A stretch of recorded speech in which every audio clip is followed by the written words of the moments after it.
Probably without Olaf, I wouldn't be here today. His work was very inspiring for our project. Olaf really was a man before his time. I got to know him through his papers. Sven and I and Kelly, one of the other co-founders of Project Vesta, at the Drawdown Conference in 2019, sorry. So when we were there, we basically, met for the first time with Sven and I. And, this was sort of the beginning of the change, I would say, of the world of carbon removal and sort of the acceptance from the science community of the necessity for large scale carbon removal. And there was really only one big talk at the Drawdown Conference about negative emissions, ran by Roger Ains, a chief scientist at Lawrence Livermore, where he basically pulled up this chart that can be found in Mink's 2018, or this is the adapted version from the special report 1.5 degrees in the CDR section. But if you see there, D is enhanced weathering. And, Roger was going through all of these things, talking about biochar, talking about BECCS, talking about direct air capture, talking about soil sequestration.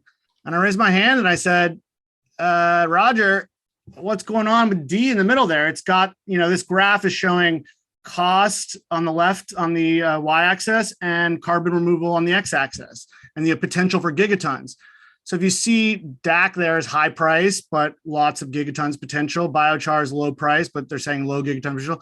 So enhanced weathering is right there in the middle. Like, you're not talking about it. It's at the right price and it's at the right scale. And he said, well, nobody's working on that. So I said, well, Roger, we at Project Vesta are trying to change that. And so, that chart, like, I always think about how we need to shift it down and increase the potential. But it wasn't just him saying that. It was actually Project Drawdown themselves saying that enhanced weathering was a quote unquote coming attraction, wasn't listed as a solution in the Drawdown book. And it's still not yet listed, but I did get a good laugh because I just went to pull this tweet up, and who's there but Paul Knopf, the king of olivine and Twitter, commenting, make it a coming make it a true climate solution. And then there's Climate Cleanup saying, couldn't agree more. So, it's been a couple of years, 2 years now since then. And, we're still fighting the good fight here. And that's what our poster was at the Drawdown Conference. And it was essentially our coming out party, was our first scientific conference. And basically, that was our thing. This is not a coming attraction.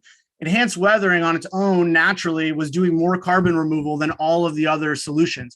So this is a fight that while we were fighting, Olaf had been fighting his whole life. And so, this is a paper from 2009. This paper, when we were launching Project Vesta and trying to get donors and investors and people coming in, was just to take the idea seriously, was always brought up. And it's a critical thing, but they criticize the idea while not accurately modeling it. So they use a shrinking core model that basically doesn't use agitation. It doesn't use any of the actual proposals that Olaf made for this being viable. And you can see it was funded by an oil company and by proponents of CO2 capture, transport, and storage. There's another name for CCS. So it's this utilization. And, if you look at like plants in Australia where they didn't get any of their emissions for 4 or 5 years, you can see that has, truly failed. But these people were motivated against him. And this is 2014. Here's Olaf featured in the New York Times in an article about olivine. Yet, no real work had proceeded. From my understanding, as Paul alluded to about not being political, is that, and I'm not Dutch, so I can probably say it more, but, he was, from what I understand, sort of blacklisted from all the way up to the ministry level because of his ideas, because of his sort of strong forcefulness in terms of wanting to take action on climate change. And I would say, like, having started my work in this field in terms of trying to get carbon dioxide removal to come into action, there was a big change basically between the SR, the special report 1.5 degrees from which that graph was from earlier, where basically set our carbon budget and looked at our pacing and looked at our actual changes and said, we have less than, it was 12 years and it went down to 8 years. So that kind of understanding, I think, really was what I would say the marker in the olivine sand on the beach, which was we need to take action because solely removing is not enough. This moral hazard argument is itself a moral hazard, preventing us from actually having the real discussions about carbon removal. And so all it takes is a very clear reading of the IPCC report, the Paris Agreement. It's got one paragraph about like BECS and about how we might actually meet the goals because we are not on any of the tracks to meet them. And I read the Paris Agreement and I was like, all right, so what do we do? And that's kind of what got me into this field. And analyzing, I looked up the first BECS plant. It was, they were making more money selling the waste material than they could for, capturing the carbon from it and pumping it underground. Just didn't make any sense. So it really set me on a path to analyze the entire carbon dioxide removal field, at which point I came across this paper, Rolling Stones, Fast Weathering of Olivine in Shallow Seas for Cost-Effective Carbon Capture and Mitigation of Global Warming and Oceanification. Pretty remarkable paper, and it was very quick paper. Unfortunately, it actually wasn't even published, and I think it's less a criticism of Schuiling and de Boer versus it actually being a criticism of the entire scientific field. Because I've read the reviewers' comments, and they're asking for citations on things that are otherwise in that way obvious about the scale of the weathering in the natural environment, and looking at examples such as where riverbeds go over olivine massifs, or looking at some of the research that came after in terms of crushed tailings at mine sites that smaller grains of olivine weather that much more quickly. Part of the problem with olivine weathering in a geological timescale of billions of years and hundreds of millions of years is that the olivine is gone. It's already weathered. And so how can you measure what has been successfully occurring in the natural environment? So there's a difficulty because you won't find olivine in the coastal environment really ever, because on geological scales, it's gone. And so asking him to prove the things that show that the process actually worked was kind of ridiculous. And I will say one of the other scientists, Yele, who's around, I don't know if he's in this meeting, he actually was one of the reviewers who said it should be accepted and it was definitely needed. And so, these people that criticize the Hanks Inspired paper, when we show our research to them, he said that he will admit that he was wrong. So we're still waiting for our research to come in soon. But the basic idea was if you take olivine and collide it, it will dissolve the particles. And you do this in a very cheap and inexpensive desktop shaker. And you can see the grain size essentially change from these larger grains down to small grains very rapidly. And you can just see it visually. And I recreated this experiment with a ball mill in my room and a pH monitor and a dye that turns pink. And we turned it into an art project called the Carbon Cycle, where we rode bikes that pedaled and removed carbon.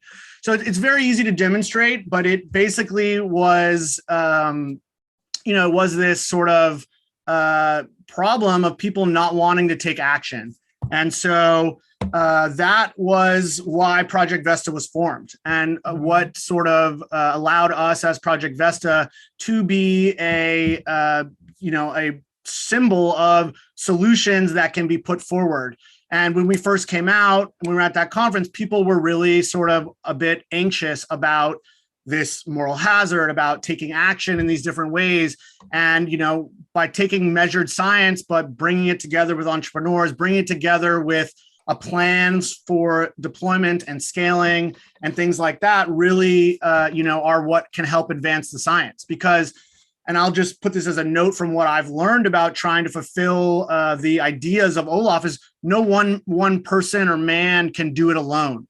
And not that he was alone, but he really was fighting an upstream battle to deploy this. And he burnt bridges and, cost him his relationships And this is something you find in all areas of science, from germ theory with some of the original Ignaz Semmelweis, where he told doctors that they needed to wash their hands before going from the morgue to delivering babies. And they told him he was crazy. He spent all his time and energy and money trying to persuade them about germs. And he ended up in a sane asylum, got attacked by another person there, and died of a bacterial infection of these invisible things that he had been talking about.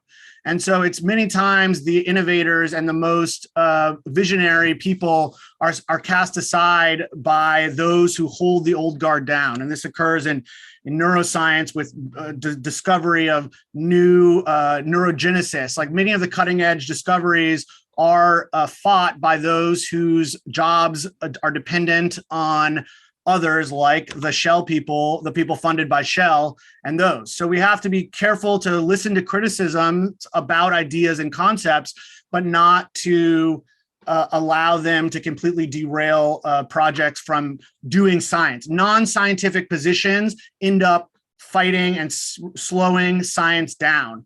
And that is a real thing that we as a scientific community need to come to terms with, and to reevaluate some of our positions in a scientific, first principles, sort of emotional way. And so, yeah, that is, we are carrying on Olaf's work. Olaf has, I think, seeded these projects all over, and it's so great to see the work in Oman, the work all around, because he really was innovative. And if you check his body of work, he has many more ideas, from super green olivine reactors that are olivine pumped, insulated under old coal beds with steam that generates the exothermic reaction and then pumps heat out. He has ideas that are even more wild and out there in terms of being on the edge of what our even abilities to put to practice are. And so it's sad to me that he was not able in his time to be recognized for the true visionary that he was. And so, I'm very proud of the work that Climate Cleanup is doing, and the Olivine Foundation and the others and Green Sands who carried the torch of olivine and the potential for it, because, without them, they paved the olivine path that we walk today. And so, it's very inspiring to see so much work going on, and collaboration and money and interest coming into this area. And so, a salute Climate Cleanup for really, holding it down and really helping to grow this movement. Time for Planet is doing great things, selecting this type of project to go forward. And I think I'm about at time, but my last comment will be about the need for collaboration across scientific disciplines, because I believe in the audience there, I heard Frances Montserrat, who was one of the other scientists who carried on Olaf's work. But by the time the scientific world, the time and delay for publishing, the grant making process, the unknowable future of whether you'll receive grant funding and be able to survive and to continue your research is broken, and it really does need to be fixed. And it's a real issue. And like, just trying to get our pilot project set up, I applied for an ARPA grant earlier, like in the year, and that I had to show everything that we were going to do down to the dollar, year in advance, not even knowing if we were getting the grant. And to actually make a pilot project happen, which was the original goal when I set out Project Vesta, to do the permit took tens of thousands of dollars in legal fees to fill out everything well in advance of knowing if we had a permit.